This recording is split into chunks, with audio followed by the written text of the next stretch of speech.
আজকে ছিল মহোৎসবের তৃতীয় দিন। আর এখন সকালবেলায় আমরা যাচ্ছি মহোৎসব প্রাঙ্গণে, কারণ আজকে একাদশী উপলক্ষে সকল সধবা ও বিধবা মহিলা ও পুরুষ সকলে মিলে দীপদান করবে আমাদের এই মহোৎসবের যে মঞ্চ আছে সেখানে। তো এখানে গৌর নিতাই রাধাকৃষ্ণ সকলের রয়েছে মূর্তি। তো আজকে আমি তোমাদেরকে দেখিয়েও দিলাম আমাদের এই মঞ্চটা কতটা সুন্দর হয়েছে।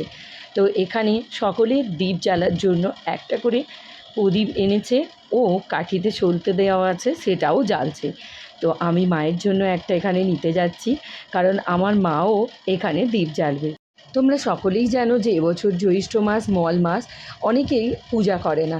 তবে আমাদের জ্যৈষ্ঠ মাসে যেহেতু 10 তারিখ থেকে মহোৎসব হয়, তো সেটা কোনো বছরই বন্ধ যায় না, ওই ডেটেই হয়, সেটা যাই থাক। তেমনই আমাদের এই জ্যৈষ্ঠ মাসে পঞ্চানন পূজার বাৎসরিক পূজা হয়, সেটাও কিন্তু হয়েছে।